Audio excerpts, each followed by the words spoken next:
முத்து பார்த்தீங்கன்னா, எல்லாரும் ஒரு நிமிஷம் இங்க வாங்க அப்படின்னு ஹாலுக்கு கூப்பிடுறாரு. உடனே விஜயா சொல்றாங்க, இவன் ஊனா ஏதாவது ஒரு கிளப்பிட்டு வந்து அத கண்டுபிடிச்சுட்டேன், இத கண்டுபிடிச்சுட்டேன்னு சொல்லிட்டு எல்லார் முன்னாடியும் சீன் போடுவான். இவனுக்கு வேற வேலையே இல்ல. அப்படின்னு சொல்லிட்டு வந்து அங்க ஹால்ல உட்கார்றாங்க விஜயா. அப்ப அண்ணாமலை கிட்ட சொல்றாரு முத்து, அப்பா இனிமேல் உங்களுக்கு புதுசா ஒரு பொறுப்பு வரப்போகுது. அது வேற என்ன, நம்ம மனோஜோட ஷோரூமோட ஓனருங்கிற பொறுப்பு அப்படின்னு சொன்ன உடனே மனோஜும் ரோஹிணியும் அதிர்ச்சியாகி பார்க்குறாங்க. டேய் என்னடா ஒளர்ற அப்படின்னு சொல்லிட்டு மனோஜ் இளக்காரமா கேட்குறாரு. உடனே முத்து சொல்றாங்க, டேய் நான் ஒன்றும் வளரல, உண்மையை தான் சொல்கிறேன். நீ அப்பாவுக்கிட்ட 27 லட்ச ரூபாயை திருடிட்டு போய் தானே ஷோரூம் ஓப்பன் பண்ண. அப்போ அதோட ஓனர் யார்? அப்பா தானே. அதனால் உன்னோட ஓனர்ஷிப்பை மரியாதைக்கு அப்பா பேருக்கு மாற்றி கொடு அப்படின்னு சொல்லிட்டு மிரட்டுறாரு முத்து. உடனே மனோஜ் சொல்கிறாரு, அப்படியெல்லாம் மாற்றி கொடுக்க முடியாதுடா. என்னோட சின்ன வயசுலேருந்து கனவு இப்படி ஒரு தொழில் ஆரம்பித்து கொஞ்சம் கொஞ்சமாக முன்னேறி நான் அதில் ஓனராக இருக்கணும்னு. அதை திடீர்னு அப்பா பேருக்கு இப்போ மாற்றி கொடுனா என்னடா நியாயம் அப்படின்னு முத்து கூட சண்டை போடுறாரு மனோஜ். உடனே முத்து சொல்கிறாரு, பக்கத்தில் நின்றுட்டு இருக்க ரவி கிட்ட கேட்குறாரு முத்து, டேய் ரவி நீ சொல்லடா, என்னடா என்ன பண்ணலாம், அப்பா பேருக்கு தானே அந்த கடை நியாயமாக வரணும், உனக்கு என்ன தோணுது அப்படின்னு சொல்லிட்டு கேட்ட உடனே ரவி சொல்கிறாரு, ஆமாம் முத்து அண்ணன் சொல்கிறது கரெக்டு தானே. ஏன்னா அப்பாவோட பணத்தை எடுத்துகிட்டு போய் தானே நீ ஷோரூம் ஆரம்பிச்ச.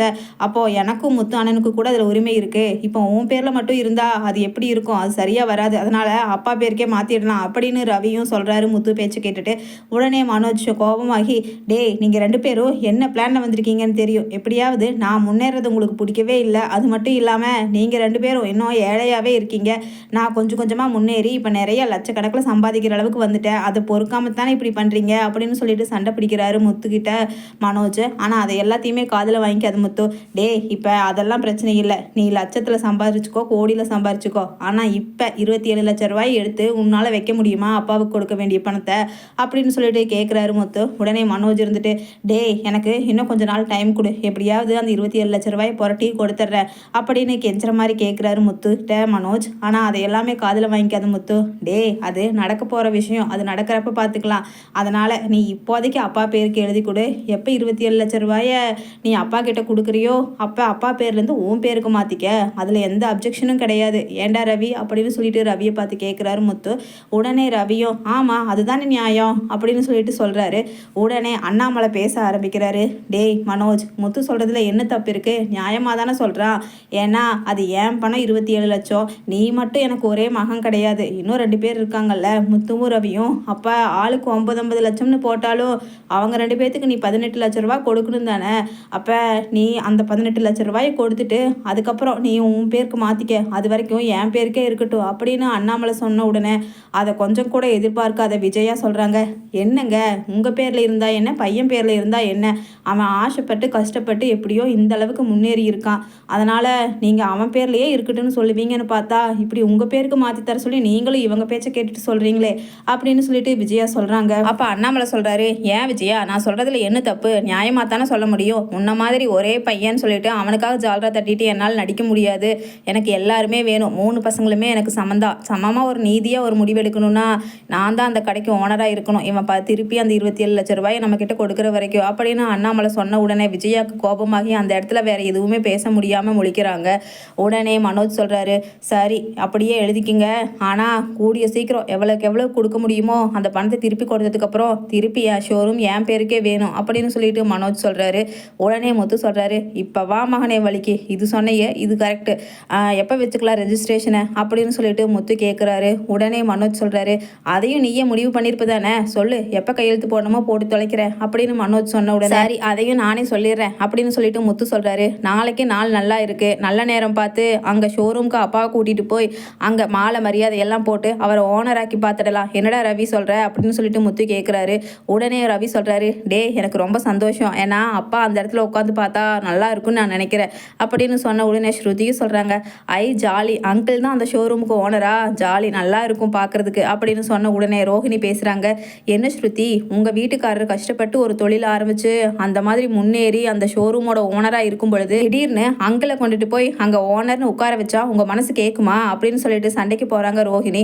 உடனே ஸ்ருதி சொல்கிறாங்க, இப்போ என்ன சொல்லிட்டாங்க ரோஹிணி, நான் உண்மையை தானே சொன்னேன், எனக்கு அங்கிளுக்கு ஒரு மரியாதை கொடுத்து அந்த இடத்துல உட்கார வச்சு பார்க்குறதுல ஹாப்பியாக இருக்குன்னு சொன்னேன், மற்றபடிக்கு நான் பொறாமையில எல்லாம் சொல்லலை. ரோஹிணி நான் எது சொன்னாலும் தப்பு தப்பாகவே எடுத்துக்கிறீங்க. நேற்று கூட இப்படி தான் எங்கள் அம்மா கிட்ட எங்கள் குடும்பத்தில் நடக்கிறத சாதாரணமாக பேச்சு வாக்கில் நான் சொன்னேன், அதை அம்மா உங்ககிட்ட சாதாரணமாக கேட்டதை நீங்கள் இங்கே ஒரு பெரிய இஷ்யூ ஆக்கி அதை ஆன்ட்டி கிட்ட சொல்லி அதனால் ரொம்ப பெரிய பிரச்சனையாயிருச்சு. தேவையில்லாமல் நீங்கள் ஏன் டென்ஷன் ஆகிக்கிறீங்க, எதையுமே கூலாக எடுத்துக்கவே மாட்டீங்களா ரோஹிணி அப்படின்னு சொல்லிட்டு ஸ்ருதி சிரிக்கிறாங்க. உடனே மீனாவும் சொல்கிறாங்க, அதுதான் அவங்கள பற்றி தெரியுமே, ஈஸியாக டென்ஷன் ஆயிடுவாங்கன்னு. ஏன் ஸ்ருதி அவங்கள கடுப்பேற்றிட்டு இருக்கீங்க? சரி வாங்க, நேரமே நம்ம போய் தூங்கலாம். ஏன்னா காலையில் மாமா அங்கே பதவியேற்கிற இதை போய் பார்க்கணும்ல அப்படின்னு சொல்லிட்டு மீனா சொன்ன உடனே எச்சா கோபமாயிருது ரோஹிணிக்கு. என்னை கடுப்பேற்றுறதுக்காக நீங்கள் பேசுகிறீங்களாடி? பேசுங்க பேசுங்க. இன்னும் கொஞ்ச நாளில் அந்த 27 லட்சம் ரூபாயை உங்கள் மூஞ்சிலெல்லாம் விட்டெறிஞ்சிட்டு அதுக்கப்புறம் இந்த ரோஹிணி பேசிக்கிறேன் அப்படின்னு மனசுக்குள்ளே நினச்சிட்டு அங்கே ரூம்குள்ளே கோபத்தோட போயிடுறாங்க. ரூம்குள்ளே போன ரோஹிணி கிட்ட பின்னாடியே போகிறாங்க விஜயாவும் மனோஜும். உள்ளே போய் விஜயா சொல்கிறாங்க ரோஹிணி கிட்ட, ரோஹிணி, இத்தனை பிரச்சனைக்கும் நீ தான் காரணம். பேசாமல் அன்னைக்கே உன் அப்பா கிட்ட அந்த 27 லட்சம் ரூபாயை வாங்கி ஷோரூம் ஆரம்பிச்சிருந்தீங்கன்னா இப்போ இத்தனை மானம் கெட்டு மரியாதை கெட்டு இவங்கெல்லாம் சிரிக்கிற அளவுக்கு உனக்கு இந்த தேவையா? உனக்கு இருக்கிற பணத்துக்கும் வசதிக்கும் நீ ஏன் இப்படியெல்லாம் கஷ்டப்படணும்னு ஏதாவது இருக்கா? பேசாமல் உங்கள் அப்பா கிட்ட பேசி அந்த 27 லட்ச ரூபாய் சீக்கிரமாக வாங்கி கொடுத்துட்டு மனோஜ் பேருக்கு ஷோரூமை மாற்றிக்கப்பாரு. நான் கூட என் புருஷன் அண்ணாமலை, அதுதான் உங்கள் மாமனார், அதுக்கெல்லாம் ஆசைப்பட மாட்டார். வேண்டாம், மனோஜ் பேர்லேயே இருக்கட்டும்னு சொல்லிடுவாருன்னு நினச்சேன். ஆனால் அந்த ஆள் என்னவோ அவர் பேருக்கு எழுதிக்கலான்னு சொன்ன உடனே அதுதான் சரி, அதுதான் நியாயம்னு சொல்லிட்டு மற்ற 2 பசங்களுக்குமே ஜால்ரா தட்டிட்டு பேசிட்டு போயிட்டாரு அப்படின்னு சொல்லிட்டு விஜயா வருத்தமாக சொல்கிறாங்க. உடனே மனோஜ் சொல்கிறாரு, சரி விடுங்கம்மா, நான் எப்படியாவது 27 லட்ச ரூபாயை எங்கேயாவது புரட்டி நான் சீக்கிரமாக கொடுத்துட்டு என் பேருக்கு கடையை மாற்றிடுவேன், அது உறுதி அப்படின்னு மனோஜ் சொன்ன உடனே விஜயா சொல்கிறாங்க, டேய் மனோஜ், நீ ஏன்டா கஷ்டப்பட்டு அங்கே இங்கேன்னு புரட்டணும்? நீ என்ன முத்து மாதிரியா சாதாரண குடும்பத்திலையா கல்யாணம் பண்ணியிருக்க? நீ எவ்வளவு பெரிய ஆள், உன் மாமனார் மலேசியாலேயே பெரிய பணக்காரரு, அதை வச்சுட்டு நீ அங்கே இங்கேன்னு ஏன் போய் கை மாத்தலாம் கடன் வாங்கிட்டு இருக்கணும்? அதனால் நான் ஒரே ஒரு இது சொல்கிறேன் ரோஹிணி, நீ சீக்கிரமாக உன் மாமா கிட்ட போய் இங்கே பேசிப்பாரு. மலேசியா மாமா இருக்காருல்ல, அதுதான் பிரவுன் மணி, அவர்கிட்ட போய் நீ பேசி சீக்கிரமாக அவங்க அப்பாவுக்கு ஃபோன் போட்டு அங்கிருந்து 27 லட்ச ரூபாயை அனுப்ப சொல்லு அப்படின்னு சொல்லிட்டு ஐடியா கொடுக்குறாங்க ரோஹிணிக்கு விஜயா. உடனே ரோஹிணி, எங்கே சுற்றி அங்கே சுற்றி எப்படி வந்தாலும் ஆன்ட்டி நம்மளைவே போட்டு கஷ்டப்படுத்த பார்க்குறாங்க அப்படின்னு நினச்சிட்டு, சரி ஆன்ட்டி, சீக்கிரமாக வாங்கி தரக்க பார்க்குறேன் அப்படின்னு சொல்லிட்டு ரோஹிணி சொல்கிறாங்க. உடனே விஜயா சொல்கிறாங்க மனோஜ் கிட்ட, டேய் மனோஜ், அடிக்கடி இவளுக்கு இவங்க அப்பா மலேசியாவில் இருக்காங்கன்னு நீ ஞாபகப்படுத்து, அப்போ தான் அவள் கேட்பா, இல்லைன்னா அவள் கேட்கவே மாட்டான். நானே ஒவ்வொரு டைமும் உங்கள் அப்பா மலேசியாவில் இருக்காரு, கேட்டு வாங்குன்னு இவளுக்கு ஞாபகப்படுத்த வேண்டியதாக இருக்குது. அதனால் நீ எவ்வளவு சீக்கிரம் அந்த பணத்தை திருப்பி கொடுக்கணும்னு ஆசைப்படுறியோ அவ்வளவு நீ இவளை சொல்லிகிட்டே இருக்கணும், உங்கள் அப்பா கிட்ட வாங்கிட்டு வான்னு, அப்போ தான் இவன் ஞாபகமாக வாங்குவா அப்படின்னு மனோஜுக்கும் சொல்லி கொடுத்துட்றாங்க விஜயா. உடனே மனோஜ் சொல்கிறாரு, ஆமாம் ரோஹிணி, நீ எவ்வளவுக்கு உங்கள் அப்பா கிட்ட பேசுகிறியோ அவ்வளவு தான் நம்ம சீக்கிரமாக நமக்கு திரும்பவும் ஓனர்ஷிப் கிடைக்கும் கடையிலிருந்து.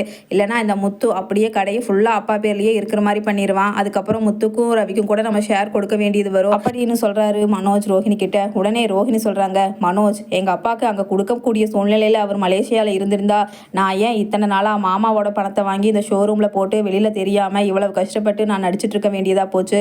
அப்படி அங்கே அவர் சூழ்நிலை இல்லைங்கிறத நீ புரிஞ்சுக்கவே மாட்டியா மனோஜ்? உங்கள் அம்மா சொல்கிறாங்கன்னு நீயும் என்னை போட்டு படுத்துறியே அப்படின்னு சொல்லிட்டு திட்டுறாங்க மனோஜை பார்த்துட்டு ரோஹிணி.